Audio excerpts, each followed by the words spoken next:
Ora, cá estamos nós de novo. Muito boa noite. Prontinhos para mais um Acontece no Centro Espírita e à espera que apareça aí desse lado para nos fazer companhia durante os próximos 45 minutos. Não é Boa assim, noite, Regina? é Antes de verdade. falarmos sobre o tema do programa, até porque vamos certamente esperar que comecem a chegar os nossos companheiros e companheiras que realmente nos vão fazendo sempre companhia. Tu querias falar antes de mais sobre outras coisas, nomeadamente sobre livros, não é? Sim, nós aproveitamos sempre. Aproveitar antes de falar sobre os livros, que é para eu ir ali partilhar, que é aquilo que pedimos sempre, que Sim. partilhem o nosso programa. Podemos, se Partilhem com os calhar, vossos dizer já amigos. qual é o tema de hoje, só para, digo eu, não sei, pronto. Como Ou quiser. deixamos para daqui Sim, a pouco. está Mas bem. deixem só pedir-vos Então, que realmente partilhem. Partilhem com quem, honestamente, vai certamente gostar de ouvir também. E que certamente também irá passar a acompanhar-nos. Desde já gostávamos, antes de mais, como sempre, de vos pedir que nos deem um feedback relativamente ao som e à imagem. Principalmente ao som, porque às vezes aqui estes aparelhos que nós temos a ajudar-nos, a mesa de mistura nem sempre estará bem conectada e, portanto, se nos derem precisamente esse feedback, será bem melhor. Regina, vamos lá. muito bem, então, como nós agora voltamos outra vez a falar de livros, já por hábito, há um ano atrás, tínhamos sempre a iniciativa de, no nosso programa, trazer sugestões de leitura. Nós vimos trazer duas sugestões de leitura hoje, que já não são novidade, mas que, a propósito também daquilo que vamos falar hoje e que já falámos em anteriores programas, e especialmente tudo o que tem a ver com as explicações de porquê da vida e da nossa existência no presente, nós trazemos sugestões que falam sobre vidas consecutivas, ou seja, vidas do passado, vidas do presente que se entrelaçam. E então, como sugestão, nós temos aqui o livro Labirintos do Ódio, da Traição e da Dor, que narra acontecimentos no século XIII, portanto já há muito, muito tempo, e esses espíritos que reencarnaram nesta altura, mais tarde vem contar também aqui com o título Amor Vence Tudo. Ou seja, no Amor Vence Tudo passa no presente, neste século presente, uma história de amor, uma história de união, uma história de família, que já começou muito lá atrás. Ou seja, estes dois nossos companheiros de reencontrar, já haviam se encontrado de uma forma, enfim, diferente no século XIII. Então, a Cheve, aliás, as edições Elil, têm estes dois livros à venda, cuja venda reverte integralmente para as nossas obras sociais, não é? E no apoio que fazemos às famílias. Basicamente, é sempre o nosso objetivo levar às pessoas uma forma mais simples, mais objetiva de esclarecer, ou seja, a forma melhor de podermos levar conceitos abstratos às pessoas é através de histórias, que é o tema de hoje. Exatamente. Já Vamos falar em... Vamos falar de parábolas.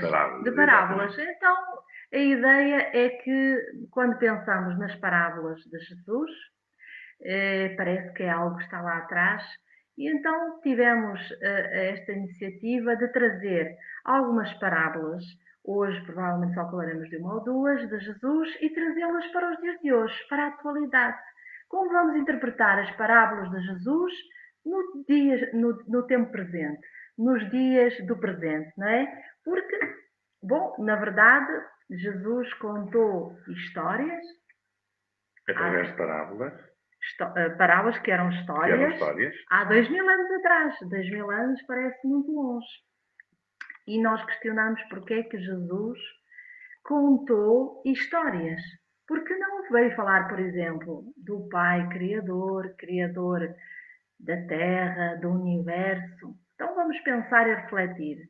Como é que Jesus poderia falar à época a um povo de um planeta, de um universo, se aquele povo só conhecia a cidade de Jerusalém, só conhecia o Rio Jordão, só conhecia aquele espaço, não tinha noção de que havia mais continentes na Terra, não é? Nós, à época, não tínhamos conhecimento para sequer entender o que seria, por exemplo, o universo. Também não tínhamos conhecimento para entender, por exemplo, que para podermos saber o que é Deus, teríamos que fazer uma reflexão filosófica de que não há efeito sem causa, não é? Então, para chegarmos lá, Jesus ainda no Pai Nosso ainda falou: olhai os lírios do campo, que não fiam nem tecem, mas nem o rei Salomão conseguiu vestir-se de tamanha glória. Ele estava a falar dos efeitos, mas tinha que transmiti-lo de forma a que nós pudéssemos observar, compreender da melhor maneira os tais conceitos mais abstratos. Exatamente, e através das palavras, Regina, pergunto eu, essas histórias que Jesus contava, não é? Os exemplos que dava, através desses belíssimos ensinamentos, que se calhar à época muitos não entendiam, não é? São ainda hoje completamente atuais, não é assim? São atuais e o que é magnífico nas parábolas de Jesus é que, sabendo nós que ele era um espírito mais inteligente, mais evoluído moralmente que alguma vez pisou a terra, vemos na forma de se expressar uma enorme humildade e, ao mesmo tempo, uma profundidade em cada palavra. E então ele não contava uma história só por contar. Ele contava uma história que sabia que, usando de atividades, de rituais, da cultura daquele povo, não é? De há 2000 anos, as pessoas iriam mais facilmente entender aquilo que ele queria transmitir. E isso é maravilhoso. É como nós, quando somos educadores de infância, não é? E quando queremos passar para as crianças de 3 e 4 anos alguns conceitos, não é? Como, por exemplo, quando queremos passar para eles que não devemos mentir, devemos falar a verdade, nós usamos de histórias. Histórias simples, até por vezes com animais ou com situações do dia a dia, para as crianças entenderem. E Jesus fez exatamente isso. Ora, essas histórias não têm simbologias de tal forma difíceis que não fosse possível entender. Não, Jesus queria que se entendesse à época, mas nem sempre era possível. E nós não fomos capazes de entendê-las devidamente. É por isso que hoje ainda muitos olhamos para essas histórias e dizemos assim: afinal, Jesus queria dizer isto. Sim. Aliás, se calhar à época mesmo, a inteligência do ser humano, não é? Não era assim tão elevada para que pudessem entender. Aliás, e a maior parte realmente não entendeu. Foram muito poucos os que entenderam. Tínhamos limites para isso. Exatamente. Foram muito poucos os que entenderam. E até explicando, não de uma forma direta, mas através destas histórias, destas palavras, houve muita gente que se calhar ficou confusa. Mas olha, hoje vamos começar por falar. Eu não sei se tens mais alguma coisa introdutória para dizer. Não. Vamos falar na primeira parábola. Seguir já que escolhemos. Aliás, eu penso que os próximos programas poderão, ou não digo que seguidos, mas uma vez, quando em vez, poderão precisamente falar sobre estes temas, sobre as parábolas, porque na realidade são extremamente importantes hoje, conforme dissemos há pouco, nos dias de hoje, para a nossa vida. Para, na realidade, nos podemos aprender também como orientarmos a nossa própria vida, de uma forma tão simples quanto isto que vamos apresentar, as parábolas que quase todos conhecem e que também, à luz do Espiritismo, têm a mesma interpretação que Jesus quis dizer à época. É uma questão só de relembrarmos. Por isso, vamos começar então pela parábola dos talentos. E a parábola dos talentos, como vocês sabem, relembrando, vou ler rapidinho um pequeno texto, para depois analisarmos, diz assim: porque assim é como um homem que, ao ausentar-se para longe, chamou os seus servos e lhes entregou os seus bens. E deu a um 5 talentos, e a outro 2, e a outro 1, a cada um segundo a sua capacidade. E partiu logo. O que recebera, pois, 5 talentos, foi-se e entrou a negociar com eles e ganhou outros 5. Da mesma sorte, também o que recebera 2, ganhou outros 2. Mas o que havia recebido 1, indo-se com ele, cavou na terra e escondeu ali o dinheiro do seu senhor. E passando muito tempo, veio o senhor daqueles servos e chamou-os a contas. E chegando-se a ele o que havia recebido os 5 talentos, apresentou-lhe outros 5 talentos, dizendo: Senhor, tu me entregaste 5 talentos. Eis aqui tens outros 5 mais que lucrei. Seu senhor lhe disse: muito bem, servo, servo bom e fiel. Já que foste fiel nas coisas pequenas, dar-te-ei a intendência das grandes. Entra no gozo do teu senhor. Da mesma sorte, apresentou-se também o que havia recebido 2 talentos e disse: Senhor, tu que me entregaste 2 talentos, e eis aqui tens outros 2 que ganhei com eles. Senhor, da mesma sorte, perdão que agora perdi-me aqui um bocado. Senhor, seu senhor lhe disse: bem está, servo bom e fiel, já que fostes fiel nas coisas pequenas, dar-te-ei a intendência das grandes. Entra no gozo do teu senhor. E chegando também o que havia recebido 1 talento, disse: Senhor, sei que és um homem severo, que ceifas onde não semeaste e colhes onde não espalhaste. E como te temia, escondi o teu talento na terra. Aqui o tens, restituo o que te pertence. E respondendo o seu senhor, lhe disse: servo mau e preguiçoso, se sabias que ceifo onde não semeei e que colho onde não pus, devias logo dar o meu dinheiro aos banqueiros, e vindo eu, teria recebido certamente com juro o que era meu. Tirai-lhe, pois, o talento e dai o que tem 10 talentos, porque a todo o que tem, dar-se-lhe-á e terá em abundância, e ao que não tem, tirar-se-lhe-á até o que parece que tem. E ao servo inútil, lançai-o nas trevas exteriores. Ali haverá choro e ranger de dentes. Isto de Mateus, capítulo 25, versículos 14 a 30. Regina, primeira, para definirmos aqui um pouco quem é o homem dos talentos, que entrega os talentos. O Senhor é Deus. Portanto, antes de mais, descodificar o porquê que Jesus usa determinada simbiologia, ou melhor, porque é que usa determinados termos. Então, à época, não é? O Senhor compreende-se que era difícil ainda entender o que é Deus, então estávamos nos princípios desse entendimento. E quando se refere ao Senhor, refere-se a Deus. E quando se refere a Deus, Deus distribui talentos. Ou seja, estamos a falar de justiça. Deus distribui talentos, não é? A todos os seus filhos, em conformidade, não é? O que é que diz mais? Em conformidade com as suas capacidades. E o que é que isto significa? Significa que nós não estamos todos na mesma evolução. Ou seja, o que ele queria dizer, Jesus, é que uns são mais evoluídos, outros são menos evoluídos. É por isso que nós vamos ver Deus a entregar a um 5 talentos, a outro 2 talentos e a 1 talento. Exatamente. Mas não foi porque Deus, ou seja, aqui o Senhor, achou que um que só pode ter um e outro... Ou seja, há uma conquista aqui. O que tem 5 talentos já conquistou 5 talentos. O que tem 2 talentos conquistou os 2. E o que tem 1 conquistou apenas 1. Não é? Portanto, transpondo isto para a realidade. Transpondo para os dias de hoje. Vamos, por exemplo, imaginarmos que não há nada como nós nos sintonizarmos com a época atual. Imaginemos, por exemplo, um diretor numa escola. Uma escola pequena, numa aldeia, e vamos imaginar que tem apenas 3 alunos. Tem um aluno já com 16 anos.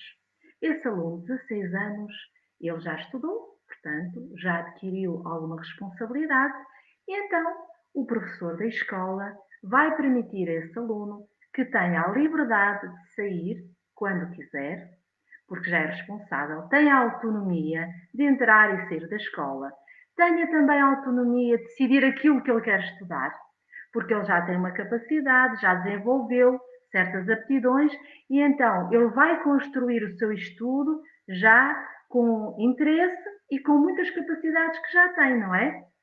Depois temos um aluno que só tem 12 anos e esse aluno não tem ainda responsabilidade nem autonomia para sair da escola sozinho.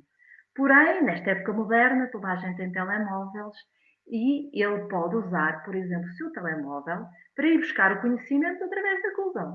Procurar o conhecimento. E então, ele já tem essa possibilidade.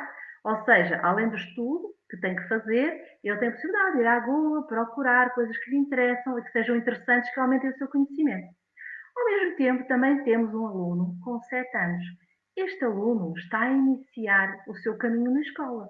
Ele ainda não sabe ler, ele não sabe escrever, não tem liberdade nem autonomia de sair sozinho da escola. E ele tem que se limitar, portanto, a estudar aquilo que o professor lhe vai proporcionar, ou seja, tem os seus livros à disposição, tem o professor à sua disposição e ele tem que estudar aquilo, porque ele estava lá para aprender, não é? Estudar quer dizer aprender. E então tem também a possibilidade de fazer perguntas, de questionar. O que é que acontece? O aluno com 16 anos, ele não só usou essa liberdade para ir buscar mais informação, como quando vai para casa e quando vai para o grupo de amigos, ele transmite os seus conhecimentos a outros. E então ele aumentou, trazendo outros alunos para a sua escola. Ele, por exemplo, recebeu a vontade de praticar a solidariedade, essa vontade nasce com ele e recebe de volta a gratidão. E tudo aquilo que ele faz é com o objetivo de desinteresse pessoal. E vai receber o feedback, vai trazer muitas pessoas para a escola que também querem estudar. Aquele aluno que tem 12 anos manteve-se atento, manteve-se interessado ao ir ao Google.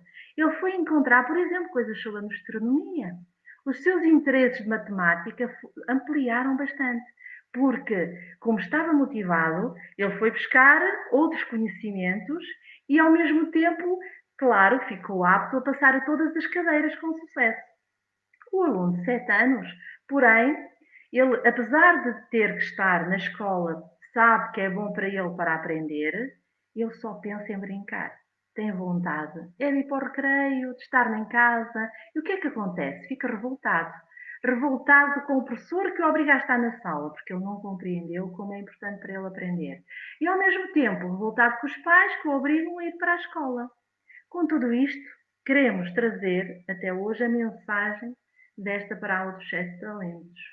É que, na verdade, aqueles que já muito conquistaram, ou seja, eles já tinham 5 talentos, não é? Eles já angariaram através das suas capacidades, porque já estão no nível evolutivo, aqueles que já estão no nível evolutivo do ponto de vista da inteligência, não é? E da evolução moral, já perceberam a situação em questão. Eles, ao mesmo tempo, eles duplicam tudo isso. Porquê? Porque o que recebem transformam em outras coisas novas, outras virtudes, não é? O dos 2 talentos a mesma coisa. Não tem a mesma evolução do outro, não é que já tem 5 talentos, mas apesar do pouco que tem, ele já passou para outros, ou seja, já ganhou novas virtudes. A maior parte de nós ainda estamos como aquele que só tem um talento. O que acontece é que nós, com o pouco que nós já conquistamos, não é? Deus está sempre disponível, está lá para nos atender. Exatamente. Porém, nós somos preguiçosos.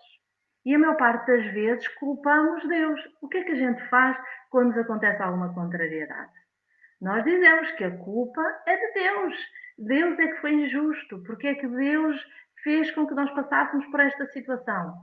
O que é que nos está a acontecer? E então, em vez de valorizarmos, por exemplo, os compromissos que tínhamos perante a riqueza, perante a miséria, nós acabamos por perder o nosso talento. Ou seja, quando nós devíamos ter resignação, nós trazemos a revolta. E então, em vez de conquistarmos, não é, a paciência, em vez de conquistarmos, conseguirmos praticar a caridade e tornarmos mais humildes, acabamos por aumentar ainda o nosso egoísmo e o nosso orgulho. É tudo uma questão de partilha, não é, Regina? Porque os talentos podem-se, inclusivamente, aplicar à partilha que nós temos de ter para com os outros. Inclusivamente, os conhecimentos que temos, não os guardamos só para nós. Como aconteceu com aquele a quem foi entregue apenas um talento, não é? Que escondeu e ficou com ele com medo de o perder. Não. O que nós temos não devemos guardar só para nós. Nós devemos partilhar o conhecimento, o que quer que seja. Porque, na realidade, ensinando os outros ou fazendo com que os outros possam também usufruir desse nosso conhecimento, nós estamos a duplicar, precisamente, o que nos foi transmitido.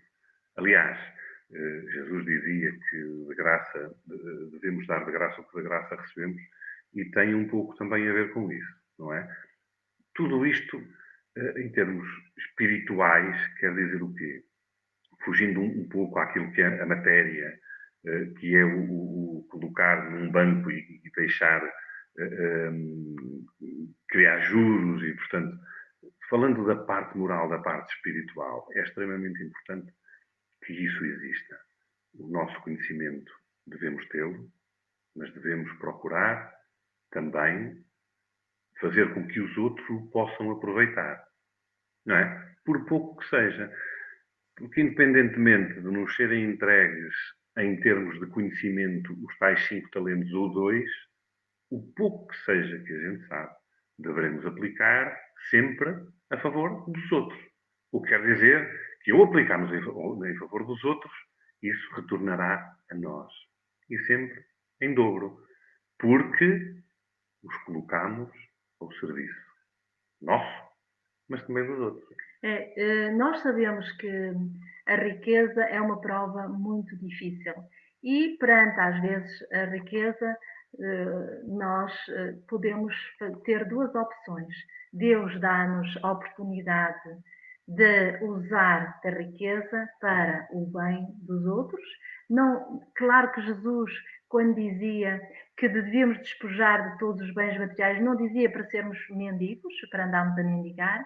O que dizia é que o que nos é dado nos será pedido, mas o que nos é dado tem apenas um objetivo. Nós, perante aquela riqueza e os tesouros que podemos amealhar ou guardar para nós, devemos partilhá-los com todos, ou seja, fazer bom uso deles.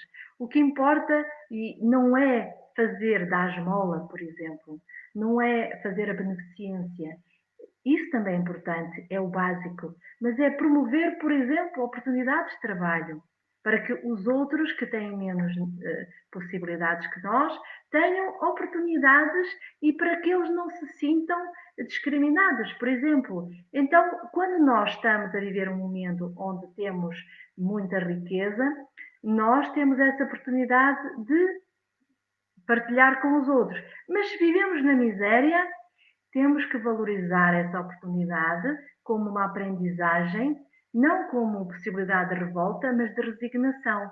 E dizer assim, provavelmente, em épocas passadas, eu não consegui gerir ou fazer uma gestão da riqueza que me foi entregue. E então agora eu vou ter que passar por alguma dificuldade para dar o seu devido valor. Isso são situações que podemos, enfim, comparar relativamente aos talentos. E aqui, quando se falava em talentos, Jesus não queria dizer dinheiros, queria dizer mais verdadeiramente virtudes, não é? Virtudes que, como já dissemos, nós próprios vamos conquistando, porque Deus seria extremamente injusto se colocasse uma pessoa num corpo são e outra pessoa num corpo doente, não é? E dissesse assim, olha, pronto, agora cada um, enfim, Exatamente. E não passa daqui que faça o seu caminho, Aliás, como se Deus fosse capaz de fazer isso como castigo para um e benefício para outro. Não, somos nós que realmente escolhemos essas oportunidades, ou fomos nós que vamos amealhando e que vamos conquistando e que vamos fazendo dessas situações, ou estando saudável ou estando doente, oportunidades de avançarmos moralmente. Não é? O que nos leva a dizer que, na realidade, isto vai tudo dar ao mesmo. Já temos vindo a falar sobre isso. Obviamente que, se calhar para os mais materialistas, que não acreditam nas vidas sucessivas, não é? Na vida após a morte, do corpo, claro, como nós acreditamos, irão pensar que realmente Deus é injusto porque esses talentos que foram dados a cada um de nós, seus filhos, foram todos diferentes. Porque, na realidade, há muitos que nascem sem a possibilidade sequer de os poderem usar. Ou porque nascem deficientes, ou porque nascem com problemas graves, ou porque nascem, lá está, como disseste há pouco, em famílias inclusivamente pobres, não é? A questão está é que tudo isto tem a ver com a reencarnação, com as vidas sucessivas. Os talentos não nos são entregues quando entramos no corpo, quando reencarnamos quando nascemos da barriga da nossa mãe. Não. Os talentos são-nos entregues muito antes. E temos que saber fazer uso deles. Para quê? Para que durante a vida em si e vida após vida consigamos precisamente duplicar. E tem a ver com as virtudes. Porque nós não trazemos, certamente, a riqueza de vidas anteriores. Nós não trazemos o dinheiro connosco quando reencarnamos. Sim, sim, exato. Exato, não é? Porque Nós não os trazemos a bens, matéria connosco. Portanto, nunca poderão ser bens da terra. Terão sempre que ser os tais bens do espírito, as tais virtudes morais que têm que nos acompanhar sempre. por vezes, trazemos capacidades, que também são talentos, como, por exemplo, eh, o dom de poder cantar, de fazer música, de escrever, de pintar, esses chamados talentos, capacidades, que também, enfim, nós próprios também já fomos conquistando, vida após vida, nós podemos usá-los, aliás, devemos usá-los sempre em favor dos outros, porque aquele que canta pode encantar ou pode perder a oportunidade, não é, de usar bem aquilo que ele trouxe.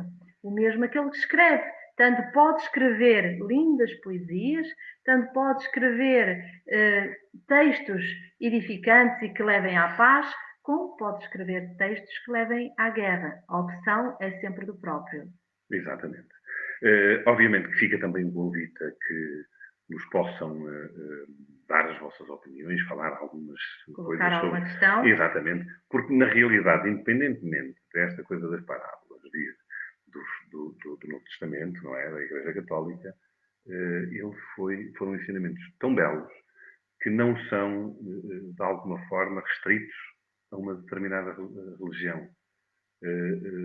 Só porque os tomou como seus. Não. Nós temos que olhar para eles como um ensinamento de vida.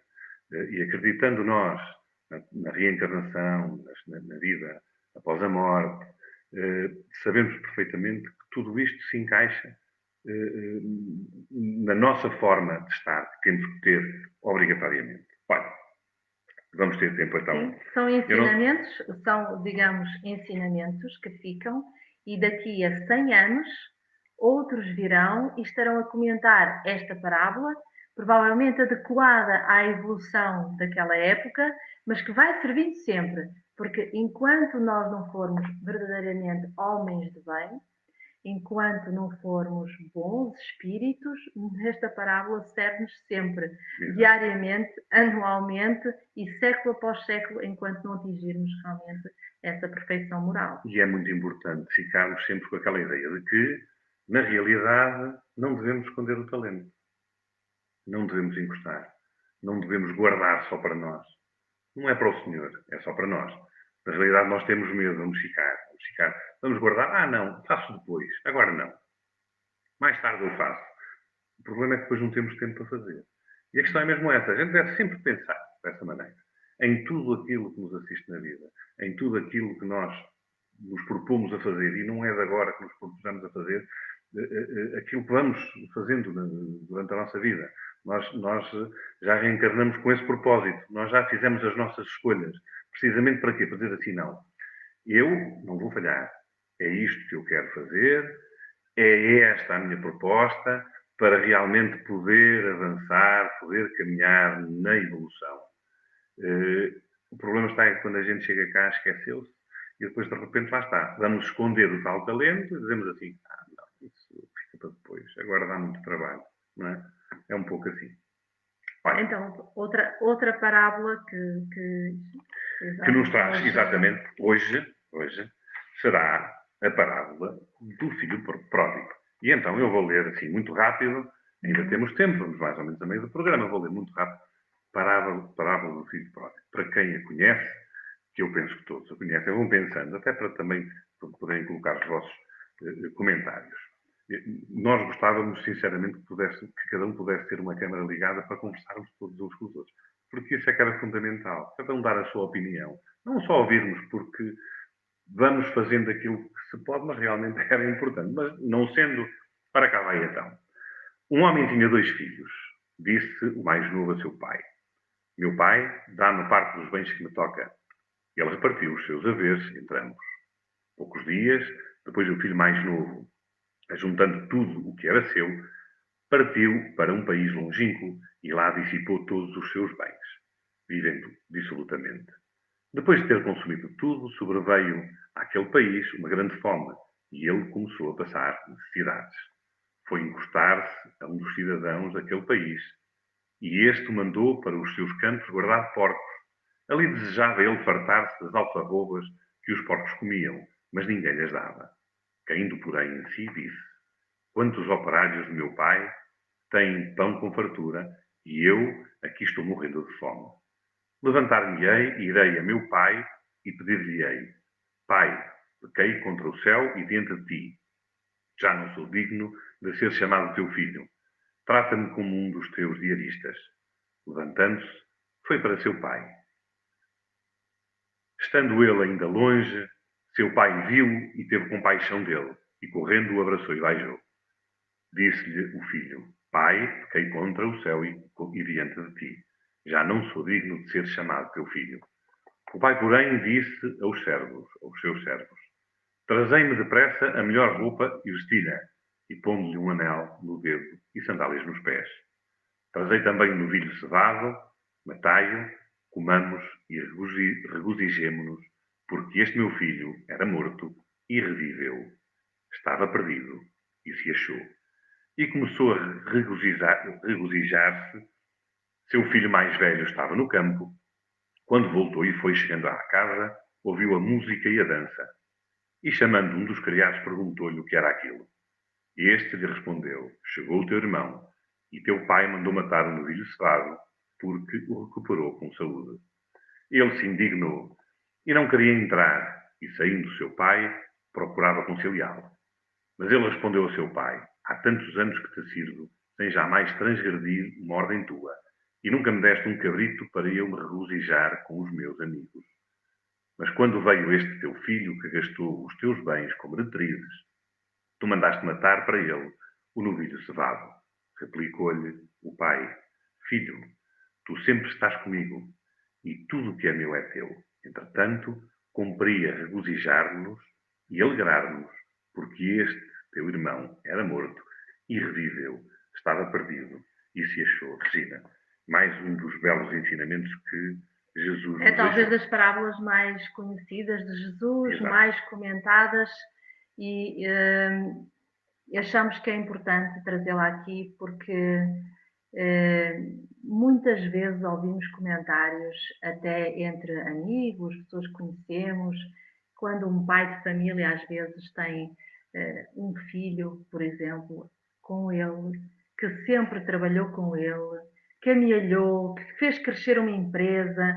Há outro que, meio desnaturado, foi para aí fora, foi para o estrangeiro, esbanjou tudo o que tinha. Mas quando ele volta, normalmente os pais abrem os braços para o receber com alegria, e é isso que Jesus nos traz, uma história que parece simples, mas que traz ensinamento muito grande. Começa, sobretudo, por falar numa mudança de consciência. O que é o rapaz novo? O que é o rapaz novo? Mais uma vez temos aqui Deus, não é? Deus que é o Senhor, e depois temos dois filhos. Temos um que é novo, né? E é o mais velho.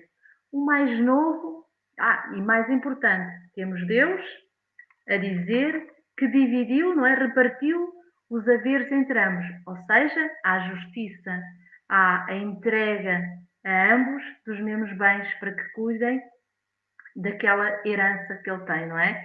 Mas o mais novo caracteriza-se por uma vontade, por uma busca. Ele quer ir à procura de algo. Ele quer procurar quem ele é, o que é que ele está cá a fazer. Ele quer realmente ir em busca de algo diferente.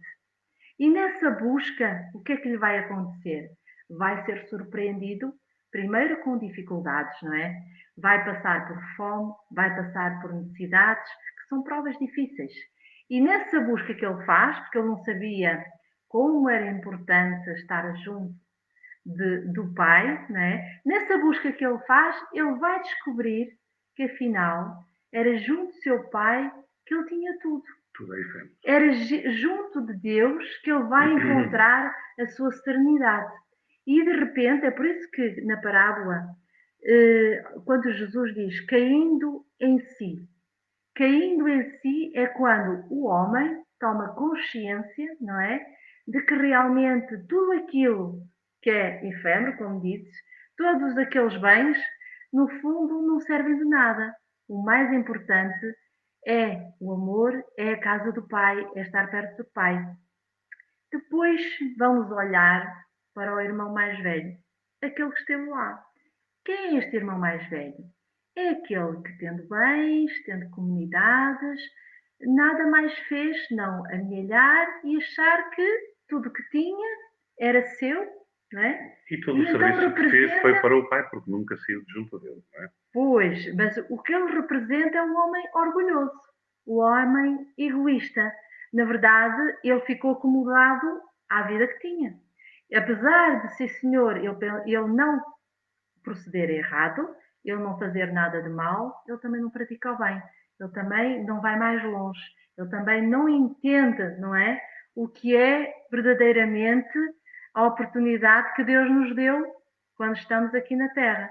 Ora, ele insurge contra o Pai, porque ele acha, só o facto de ter lá estado, ou seja, numa existência, só o facto de nós termos amealhado bens na Terra, já justifica que fomos fantásticos, ótimas pessoas. Repare, que bem há num pai que leva uma vida a trabalhar, e isto está comentado no Evangelho segundo o Espiritismo. Um pai que leva uma vida a trabalhar para dizer assim: um dia eu vou deixar este dinheiro aos meus filhos. Eu vou acumular, acumular, acumular riqueza, porque é para entregar um dia em herança para os meus filhos. Mas ele pode perder os filhos, ainda antes de chegar à altura de poder partilhar essa herança. E durante todo esse tempo, o que é que ele fez verdadeiramente pelos outros? Não ajudou os filhos, por exemplo. Fez apenas por ele. Isso fez apenas, cuidou apenas do seu interesse pessoal. Exatamente. E o que vem nos alertar nesta história é que aqueles que aparentemente estão, fazem uma vida certinha, não é? Estão acomodados. E essa acomodação acaba por trazer a avareza, o orgulho, alimentar o egoísmo. Mas este irmão não entendeu o que é o perdão, que basicamente esta história fala-nos do que é o perdão. Ou seja, aquele que errou tem sempre a oportunidade na casa do Pai de ser bem recebido. Ou seja, aquele que não procedeu bem é esse a quem mais os amigos espirituais, quando veem que ele já refletiu e se arrependeu daquilo que ele fez, lhe vão dar a mão para ajudá-lo. Porquê? Porque ele tomou consciência e é nesse momento que se vai dar uma grande transformação na sua vida. Ou seja, o homem velho vai se transformar num homem novo. E esse homem novo é aquele que já é capaz de se libertar então dos bens materiais, de tudo o que é material e começa a repensar a sua existência, a sua vida e começa a caminhar, não é? De forma completamente diferente, dando passos muito mais seguros no desenvolvimento, portanto, da moral, não é? No desenvolvimento da inteligência, que é certo. Aliás, se nós olharmos um pouco para as questões do progresso, nós vemos que a inteligência nos é dada, porque não podemos ver esta parábola só do ponto de vista dos bens físicos, podemos vê-la também do ponto de vista da inteligência. E nós vemos que à medida que o homem vai adquirindo mais inteligência, essa inteligência lhe serve para trazer novos conhecimentos científicos e esses conhecimentos científicos levam ao progresso da humanidade. Não é para que o homem fique com a sua inteligência e se julgue o homem mais inteligente à face da Terra e use só para o seu proveito. Não, a inteligência serve para trabalhar em comunidade e para o bem de todos. Desenvolveu-se a ciência para que o homem se liberte de fazer certas coisas mais manuais, mas ao mesmo tempo produza maior número de bens para que todos possam ter uma vida melhor, para que todos não passem fome, portanto, para que todos tenham condições, não é? De poderem progredir e ao mesmo tempo terem uma vida no planeta, do ponto de vista material, onde seja equilibrada, saudável, não é? Onde todos realmente possam viver bem e felizes. Exatamente. Resumindo e concluindo, Isto era como diria o meu pai, e eu acho que muito bem. É tudo uma questão de caridade. É isso que nós devemos praticar. É tudo uma questão de perdão. É isso que nós devemos estar em condições de poder dar, porque um dia poderá acontecer connosco, necessitarmos que haja essa compreensão. É como tudo. Nós temos o livre-arbítrio de fazer o que bem entendermos, como é lógico. Se atentarmos contra a lei não dos homens, porque dos homens certamente que iremos sofrer as consequências que essa mesma lei dita, mas contra a lei de Deus. A lei de Deus é a caridade, a lei de Deus é o amor, a lei de Deus é o perdão, porque em tudo assim acontece. E, portanto, nós temos que ter a oportunidade de mudar. Nós temos que ter a oportunidade de que, se erramos, temos que ter a oportunidade para pedirmos perdão e sermos perdoados. O que quer dizer que eu penso que esta parábola, eu não penso, eu tenho a certeza, que esta parábola nos traz variedíssimas situações. Não é só com os nossos pais, com a família, não é com Deus. Deus a quem devemos. Deus dá-nos a possibilidade e nós temos que caminhar. Ele não nos cortou as pernas. E ele diz claramente de que ele nos perdoa. E ele nos dá a possibilidade de caminharmos. Portanto, é isso que nós temos que perceber que temos que fazer para com os outros. Não é assim? Portanto, quando nos deparamos com situações destas, aquele irmão, aquele familiar, aquele amigo, aquela pessoa que até nem nos disse nada, mas nos prejudicou, aquele colega de trabalho que nos prejudicou imensamente, é extremamente importante que a gente pense nisso, por mais raiva que até nos dê. Aquele diretor, aquele presidente da empresa, aquele... Não importa. Nós temos que saber, muitas vezes é difícil. Eu sei, acreditem que é difícil.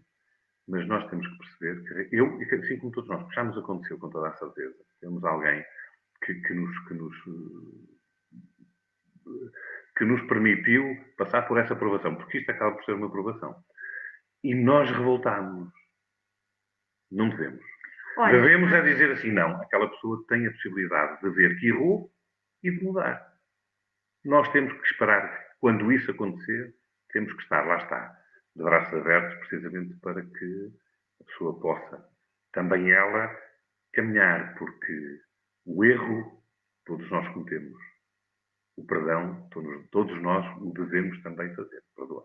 Sim, eu só ia dizer que, à época, há 2000 anos, Jesus conta esta história, esta parábola, entendemos, interpretamos como falámos aqui, mas o Espiritismo esclarece que nesta parábola encerra aquilo que nós conhecemos como a lei do progresso. Ou seja, numa história simples, Jesus fala do progresso e fala da oportunidade que Deus dá a todos, não é? De evoluir. À época não era possível falar da evolução de todas as criaturas, porque nós ainda não tínhamos entendimento para isso, mas já ficou nesta história os fundamentos, não é? Em coisas simples, uma situação do dia a dia, para nos depois esse conhecimento ir sedimentando ao longo das nossas vidas sucessivas e hoje já podemos falar em lei do progresso. Claro, e hoje já podemos refletir de forma mais abstrata sobre estes conhecimentos. Exatamente. Olha, o Zé Pedro está-nos aqui a colocar uma questão com uma afirmação. Normalmente somos filhos pródigos quando chegamos à idade mais avançada. Será maturidade ou receio? Eu não sei se, a Regina certamente irá responder a isto muito melhor do que eu, mas eu não sei se nós chegamos, seremos filhos pródigos apenas quando chegamos à idade mais avançada. Uma vez que, se formos, de alguma forma, fingir a idade mais avançada numa só vida, numa só existência, se assim fosse, se calhar haveria alguma razão e não sei se teria eu entendo a pergunta, não é isso num outro. Agora, que ele quer dizer. Eu penso que o que ele diz é que normalmente uma idade avançada, quando nos aproximamos um pouco daquela situação que nós sabemos que é a morte física do corpo, há preocupações que não tínhamos antes e quando chegamos a essa altura, nós começamos a colocá-las. Ou seja, começamos a arrepender. Eu devia ter feito, mas não fiz. Exatamente. E é aí que nós buscamos o perdão, Aí é que nós fazemos certas reflexões, quando, não é com todos, mas normalmente é precisamente na idade mais avançada que nós colocamos estas questões. Será de maturidade ou receio? As duas coisas, porque por vezes é maturidade espiritual, o espírito nessa encarnação já conseguiu ter conhecimentos que o levam a fazer essas reflexões, não é? Outras vezes é o medo do desconhecido, daquilo que espera. Será que vai haver um julgamento depois? Será que a minha vida vai ser pior para aqueles que creem na imortalidade da alma? Então, esse receio daquilo que há de vir, não é? Faz com que comecemos verdadeiramente a ser os bons pais, olhar para os outros de forma diferente, e os bons filhos que à casa retornam. Ou seja, voltamos a rezar, voltamos a orar, voltamos a procurar Deus para nos dar as explicações que precisamos para a nossa vida e que ainda não encontramos. Exatamente. Mais ainda, voltamos à casa de Deus com a certeza de que Ele nos vai dar nova oportunidade para podermos melhorar e para podermos ultrapassar precisamente essas coisas menos boas que levamos connosco. Lá está, juntando aqui um bocado estas duas parábolas, não é? Dos talentos e do filho pródigo, é um pouco assim. Olha, Regina, estamos no fim. Terminamos, Estamos no fim. exatamente. Estamos no fim, para cumprirmos, foi um bocadinho mais do que 46 minutos. Eu espero que realmente todas estas questões que vamos trazendo, uma vez que de vez em quando vão sugerindo temas, outras vezes não, temos que nos ir lembrando, e realmente um ano, mais de um ano, com um programa e temos semanal muitas praticamente. parábolas para analisar e para conversar um pouco, por isso para a semana voltaremos certamente a trazer o assunto do bom samaritano, do mau rico, do óbolo da viúva, da figueira seca, enfim, são muitas parábolas que nos servem e de orientação e podemos trazê-las para a atualidade. Como olhar para essas parábolas no dia a dia de hoje. Exatamente. E fica o convite, entretanto, que fazemos praticamente sempre nos nossos programas, que realmente nos enviem as vossas perguntas. Está aqui uma pergunta da Maria Azevedo que nós iremos reter e iremos, num próximo programa, falar sobre ela, mas agradecemos também que nos enviassem algumas sugestões. Até às vezes que tenham a ver com amigos, com pessoas que vocês até conhecem e que passam até por situações que possam, de alguma forma, até ser esclarecidas à luz da doutrina, não é? Tragam-nas para partilharmos uns com os outros, precisamente, as respostas a essas questões. Porque às vezes o conhecimento permite-nos, dois para amanhã, no nosso meio, na nossa sociedade, até podemos intervir de alguma forma e ajudar a melhorar e de alguma forma a melhorar a vida daqueles que nos acompanham. Portanto, ficamos à espera, já sabe, pode fazê-lo através daqui da nossa página do Acontece no Centro Espírita, pode fazer também através do nosso e-mail, acontece no centroespírita@gmail.com. Para não me esquecer e falar sempre sobre o assunto, não se esqueça de ir à página da TV Espírita ao YouTube, se ainda não o fez, e siga. Torne-se seguidor da página, porque é extremamente importante. Então, agora sim, Boa vamos noite a terminar. todos Uma boa noite, e boa até para a semana. semana, E até uma para a boa semana. semana. Obrigado. Obrigada.